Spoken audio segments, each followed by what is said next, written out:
E para a próxima atividade, chamamos à frente o senhor Daniel Leibniz, presidente da Associação Catarinense de Tecnologia, ACAT, para receber o senhor César Gimenez, da Auxiliadora Predial de Porto Alegre, Rio Grande do Sul.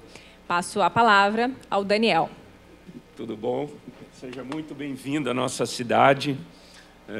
A nossa cidade hoje vem tendo um momento bastante especial, né, onde a gente tem procurado se unir, né, as entidades, os empresários, as empresas, as pessoas, em prol do desenvolvimento, né, da própria cidade, né, em prol do aumento da inovação, em prol da transformação.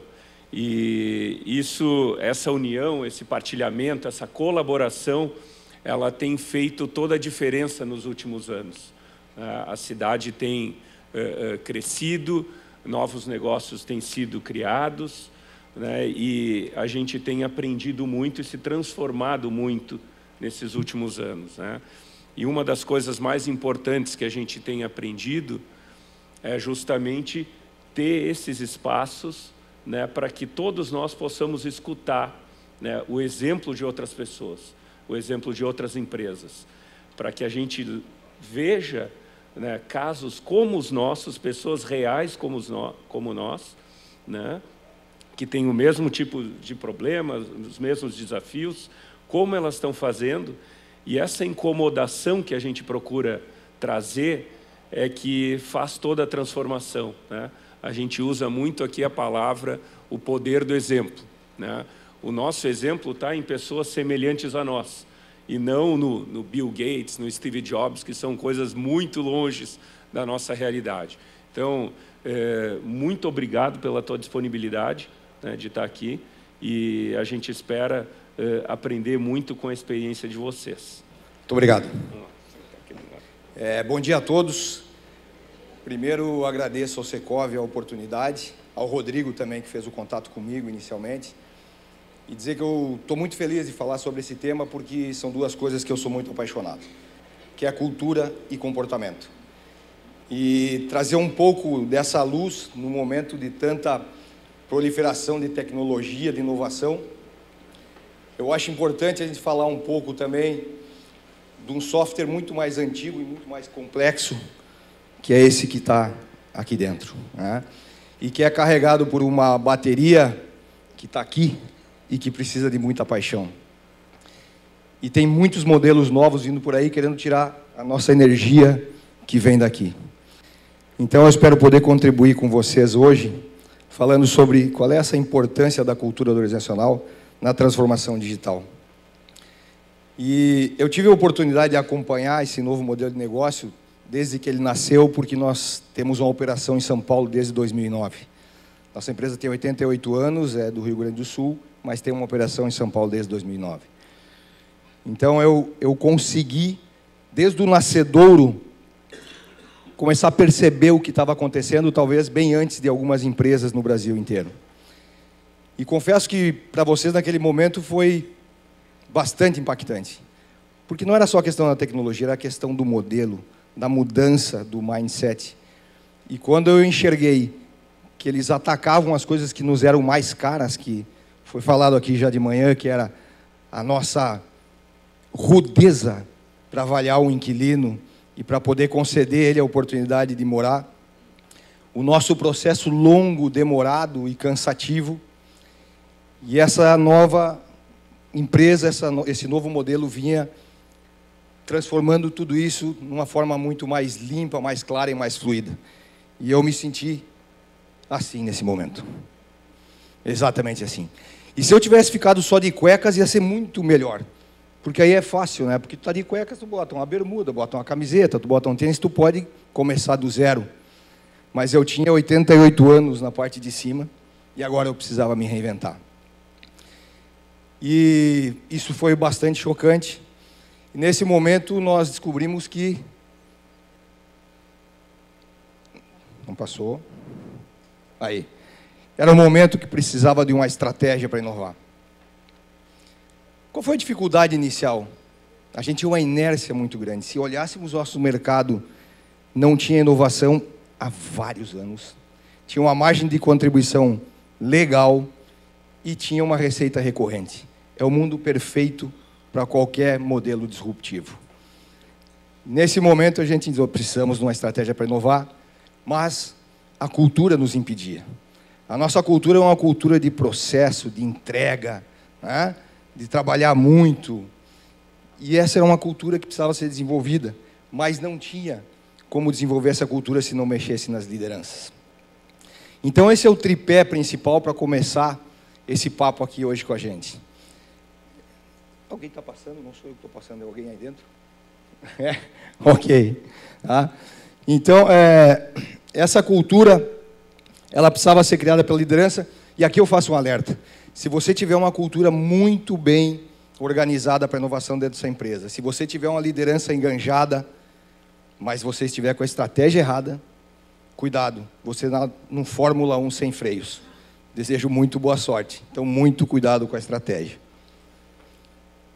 E a gente lá no início, para criar essa cultura, pensou, como nós vamos fazer isso sendo uma empresa de 88 anos, tendo toda a parte, né, que nos segurava e que não nos deixava ter velocidade, nós decidimos criar a Hora do Futuro. Era uma revolução. Toda sexta-feira, das 11 ao meio-dia, as principais lideranças da área de aluguéis deveriam se reunir e não falar em operação, apenas no futuro e no cliente. Sexta, das 11 ao meio-dia. Qual a possibilidade de dar certo isso? Quem pensou em 0 acertou. Né? Por quê? Começava às 11, até engrenar às 11h15, 15 para o meio-dia, onde é que vamos almoçar e tal. Então, a Hora do Futuro virou meia hora do futuro. E nós decidimos, então, que precisávamos fazer uma manhã do futuro. Veja que começa a exponencialidade, né? De 1 hora para 3h30. Isso já é um negócio exponencial para caramba. E aí nós discutíamos isso muito, né? Não pode entrar operação, não pode entrar operação, é futuro, não tem objeção, não importa se a gente pode ou não pode, vamos desenhar o que é o ideal para o nosso cliente. E a gente chegou à conclusão que não era possível apenas com uma manhã, e nós transformamos, então, no dia do futuro. Deixa eu voltar aqui. Aí. No dia do futuro. Isso foi muito legal porque forçou as lideranças a se organizarem para fazerem todas as demandas, os follow-ups com as suas equipes em 4 dias. No 5º dia, a cabeça deles tinha que estar liberada para pensar no cliente e pensar no futuro. Então, aqui veio um grande aprendizado. E por que nós imaginamos que deveria ser feito assim? Vocês já ouviram falar da história do sair da caixa? Né? É muito difícil sair da caixa se a caixa continuar ao lado. Ela é muito confortável. Tu entra, sai. Então, a ideia é que nesse dia a gente pudesse simplesmente eliminar a caixa. E assim nós fizemos e começamos a Hora do Futuro. Primeira dica de ouro, eu tenho observado que nesses novos tempos, todo mundo está muito focado no algo mais, no diferencial, né? O que nós vamos entregar para o nosso cliente que é algo matador, que é a nossa proposta matadora, que nós vamos nos diferenciar completamente. E nós esquecemos que existe o básico. Essa é a pirâmide de Maslow do cliente. Primeira coisa que o cliente precisa é o básico. No próximo slide eu não vou falar sobre ele, eu vou pedir para que vocês leiam, e assim que vocês terminarem de ler, vocês levantem a mão, por favor, que daí eu continuo, tá?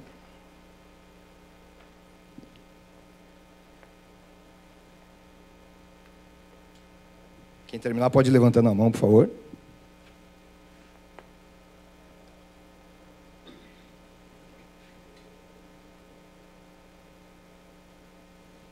Ok?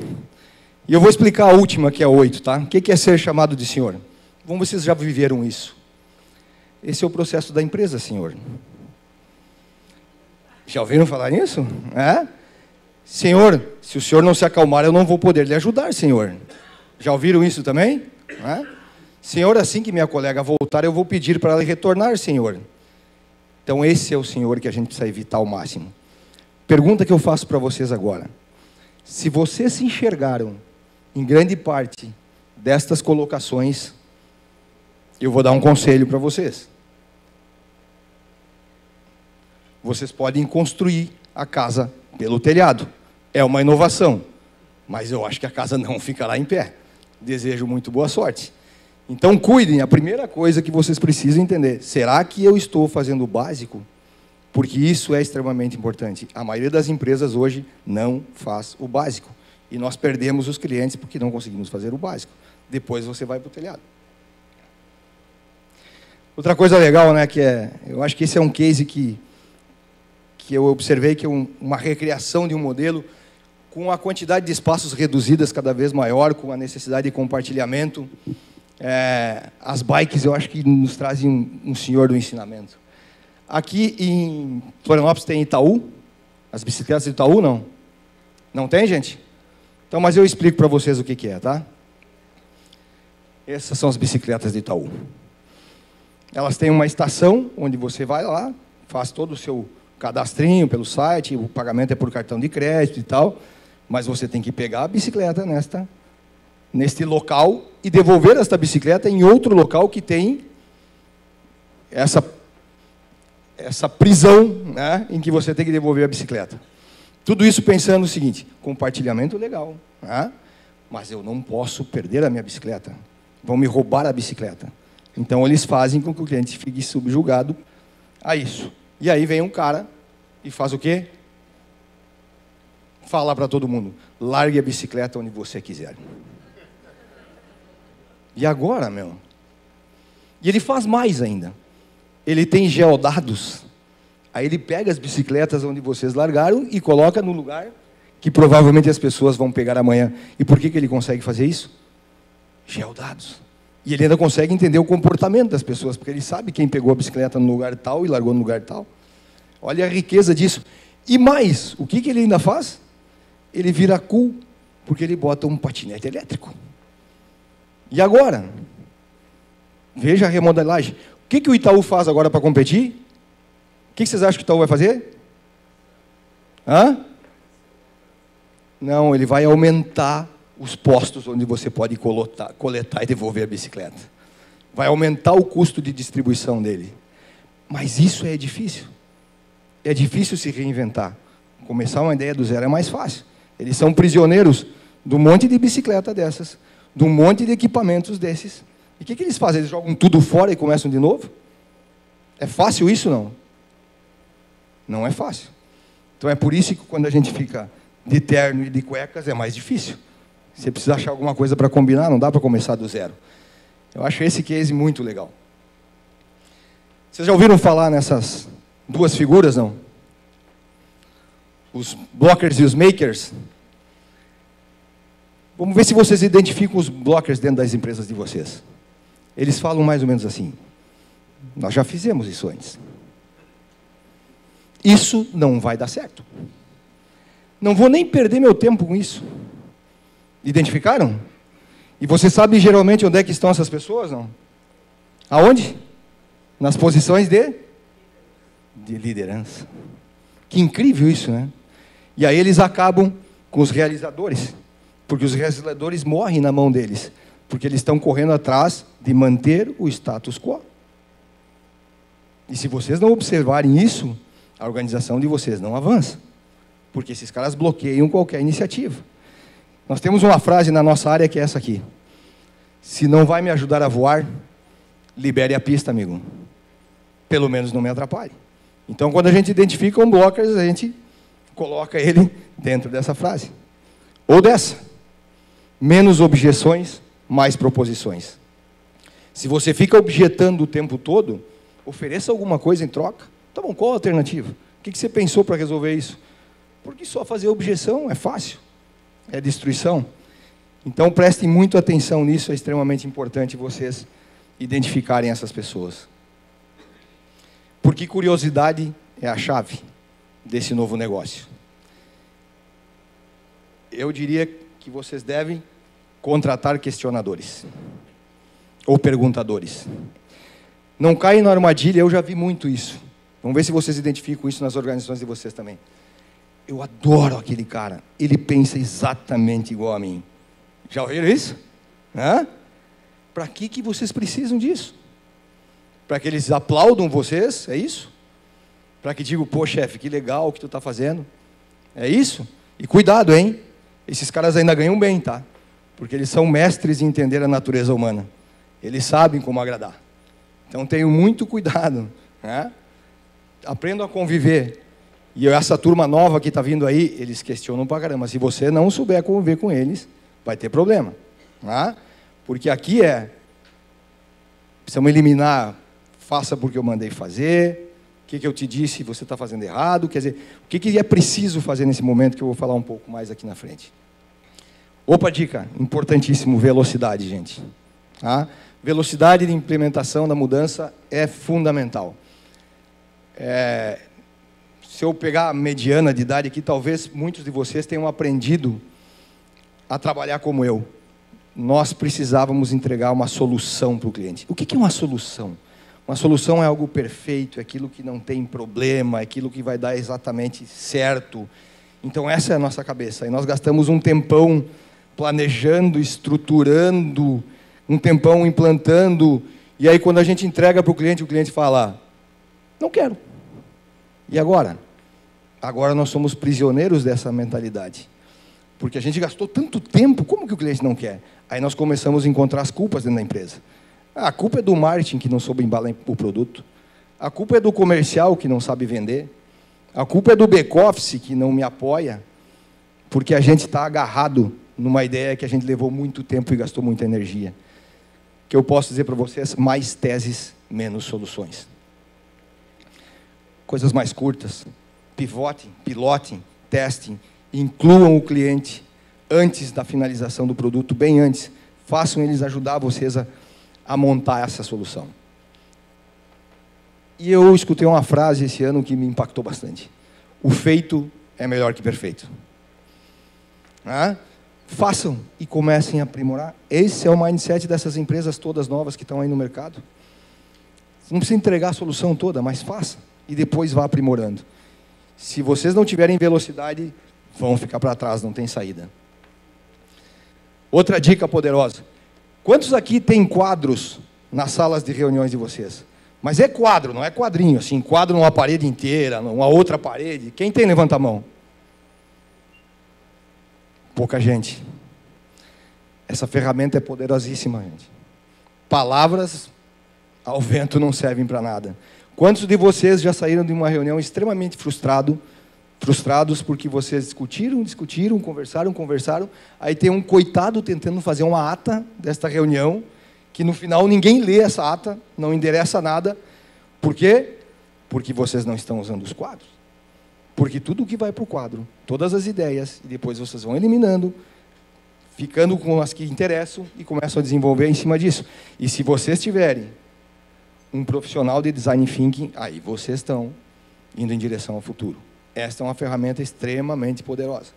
Se vocês ainda não trabalham assim, comecem a pensar sobre isso. Criatividade e flexibilidade. Essas coisas não andam separadas.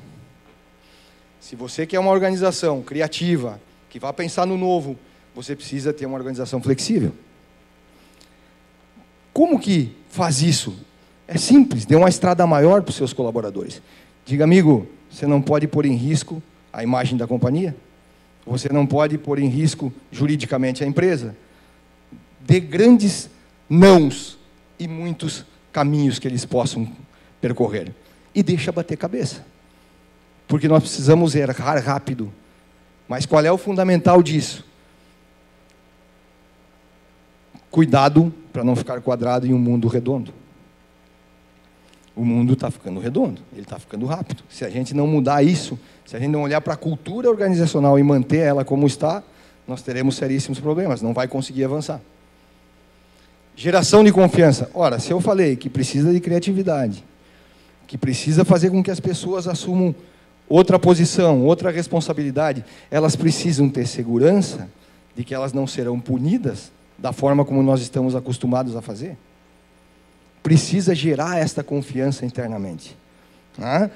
Mas o que é muito importante? Eu também não posso gerar uma confiança e dizer, pode errar à vontade. O que é muito importante, aí eu trago um pouco da questão do marketing digital. Qual é o maior erro do marketing digital? Alguém arrisca aqui a dizer? Oi? Alguém falou alguma coisa aí? Não?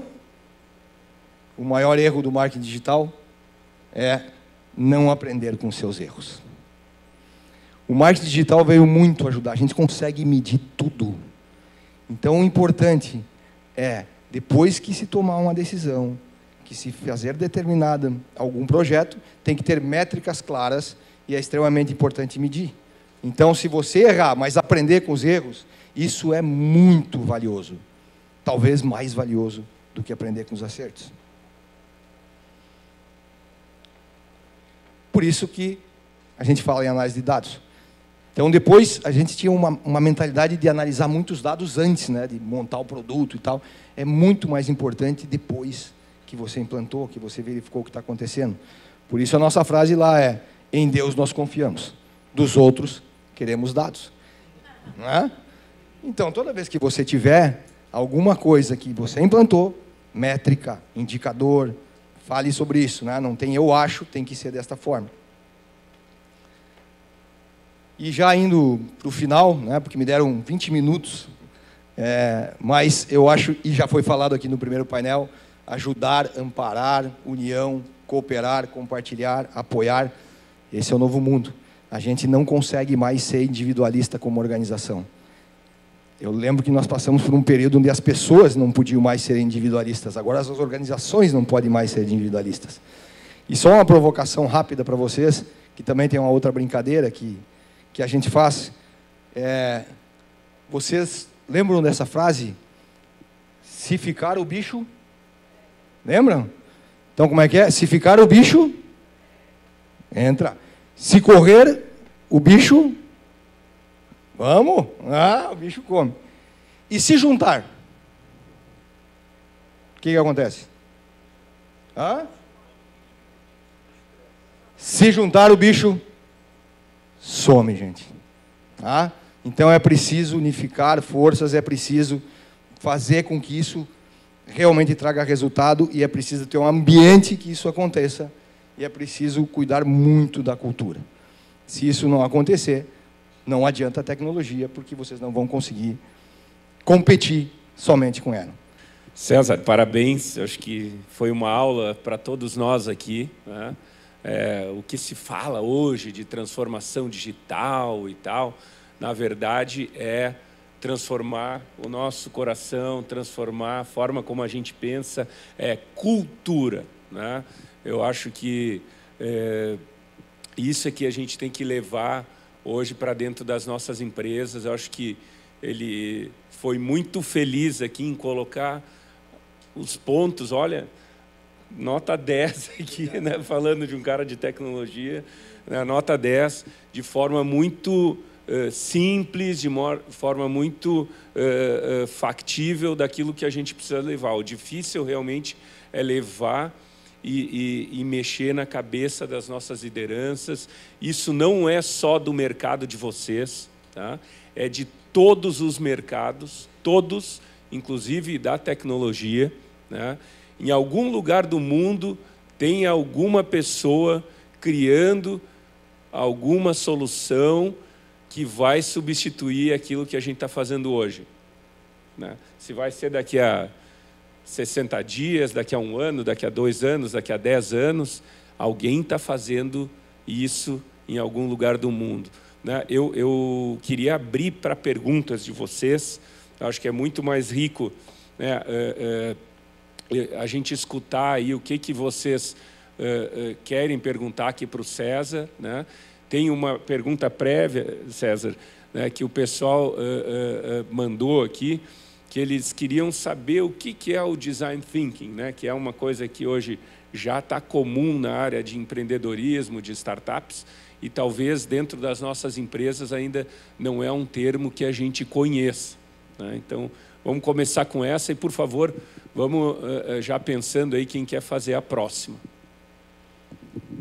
Eu acho que a principal mudança que o Design Thinking traz para a construção de ideias dentro de uma empresa é a empatia com o cliente. Esse é o ponto central do Design Thinking. Ele foca muito na jornada do cliente e, a partir dessa jornada, ele encontra os pontos principais de dores desses clientes e começa a desenvolver solução em cima dessas dores. E ele é muito utilizado com os quadros mesmo, né? Então, isso, a partir daí, tu começa a entender como que a organização se posiciona para ou acabar com essas dores, ou pelo menos minimizá-las. As equipes multidisciplinares são extremamente importantes. Você não consegue fazer design thinking sem uma equipe com todas as áreas que estão envolvidas na empresa. E é botar a mão na massa. E assim, essa metodologia, ela tá muito fácil hoje, tem muito lugar para vocês buscarem ela. Mas eu tenho certeza absoluta que se vocês não buscarem ela, vocês vão ter muito mais dificuldade se vocês tiverem ela à mão. Tem em todas as livrarias um livrinho assim que ele é retangular, muito bacana, eu sugiro comprarem, que é uma coisa, como a gente vai organizar nossas ideias, né? E uma metodologia mais simples de como a gente botar no papel aquilo que a gente está pensando. Questionamentos, pessoal? Tempo? Tá aqui? Espera, já está aqui, perdão. Vamos ver, mais uma aqui. Aqui, tá. O pessoal está perguntando aqui, César, né? Com relação hoje, uma das áreas assim mais negligenciadas assim dentro das imobiliárias é justamente a parte de gestão de pessoas, né? RH, assim, né? Como que tu vê hoje o papel das pessoas, né, nesse processo de transformação dos nossos negócios, né, das imobiliárias? E também emendando aqui junto, né, qual deve ser o papel do dono na construção dessa nova cultura organizacional? Muito bom. Na minha opinião, o RH ele precisa sair de trás das cortinas e ele precisa vir para o palco. A gente tem considerado o RH muito como uma área de apoio, e num mundo em que todas as pessoas têm o seu valor, mas é preciso identificar valor para quê? Qual o perfil dela e qual o perfil das funções dentro das organizações. Eu acho que essa entrega o RH precisa fazer melhor, né? Ele precisa perfilizar muito bem as atividades e as funções dentro de uma empresa. Ele precisa encontrar esses perfis adequadamente para colar nessas atividades. E fico imaginando que esses poderiam ser os indicadores muito fortes de RH. Aquelas pessoas que eu contratei, realmente elas deram o resultado que esperava. Aquele perfil que eu desenhei estava adequado ao que estava sendo esperado pela função. Se eu tivesse um painel, né, de dizer, olha, contratei 10 pessoas e a tua meta é dar 80% certo, seria uma métrica legal. Além da cultura, eu não tenho dúvida que o RH ele precisa sim fomentar, cuidar da cultura, da inovação e principalmente da parte de comunicação, que é uma ferramenta também muito negligenciada dentro das empresas. Não é incomum a gente ir para uma reunião e falar sobre algo importante e alguém falar: mas eu não sabia disso, ninguém me informou, ou eu estou excluído. Então, o RH na parte de comunicação tem um papel muito poderoso. E a última pergunta é uma pergunta bastante forte, eu acho que pode ser que eu dê uma resposta um pouco forte, mas é o que eu penso, tá? Eu acho que os donos das empresas, eles precisam calçar as sandálias da humildade nesse momento, entender que o grande papel deles é de facilitador. Eles têm a chave das portas. O principal papel dos donos não é mais capitanear como eles capitaneavam, porque a gente precisa de multipluralidade, e eles conseguem facilitar com que essas pessoas que estão dispostas a contribuir muito para a companhia, a ascensão deles dentro da decisão, a participação de fóruns mais importantes, o dono precisa facilitar. Ele é a pessoa dentro da empresa que é o maior facilitador de todos, não há portas fechadas para um dono da empresa. Uma coisa que eu achei muito importante, assim, que eu creio que também para todo mundo, é aquela questão que o César falou sobre, né, no mundo de hoje, né, nós, assim, brasileiros, nós sempre olhamos o que a gente está fazendo, os produtos que a gente está criando, e sempre está botando defeito, sempre está vendo que não está né, no ponto certo, sempre falta alguma coisinha. E Na tecnologia, assim, isso eu aprendi lá em 2014, numa experiência lá no Vale do Silício, de mentores lá falarem: pega o que tu está fazendo e põe na rua, né? A gente tem que mudar essa forma de pensar. A gente precisa testar, errar rápido e corrigir rápido e tocar. Então, esse é o novo mundo, né? E, com base nisso, eu queria te perguntar, César, para tu trazer, por exemplo, uns 2 ou 3 pequenos exemplos do dia a dia de uma imobiliária, de soluções que talvez, ou situações que se colocou de forma rápida, se teve um erro ou algum ponto a melhorar e que vocês tenham depois corrigido isso rapidamente, já pensando nessa nova mentalidade, né, que se tem que ter no futuro, né, de colocar com menos testes a coisa na rua e corrigir rápido. Vou dar um exemplo bem prático que pode ser peculiar a vocês, que é o extrato do proprietário. Parece uma coisa muito simples, mas o extrato do proprietário representa a transparência de uma administradora de imóveis junto ao proprietário. E se o extrato ele é complicado, se tem dificuldade para entender, ele transforma isso numa desconfiança. E a desconfiança é uma das coisas que nós precisamos fugir com muita velocidade. E durante muito tempo a gente teve dificuldade com o extrato e aí nós começamos a pensar: precisamos mudar, tem problema de sistema, tem problema não sei o que e tal. E aí começou a se desenhar lá, um senhor do extrato falou: não, para. Chama 10 clientes, bota num fórum e pergunta a eles como eles querem. E rapidamente eles desenharam um extrato que eles acham sensacional. Se nós tivéssemos pensado da forma antiga, o que nós faríamos? Vamos reunir nossa equipe, design thinking, vamos pensar sobre isso, vamos montar e depois vamos testar para o mercado. Então, essa era da inclusão do cliente no processo de construção, eu acho que é muito importante. Quando vocês precisarem mudar qualquer processo, incluam o cliente dentro desse processo, que é provável que vocês vão ter muito mais sucesso. Fechou. Muito obrigado, pessoal. Eu queria agradecer aqui o Fernando, ao Cides, né, pela oportunidade de a gente ter esse momento aqui de aprendizado. Obrigado, Rubê.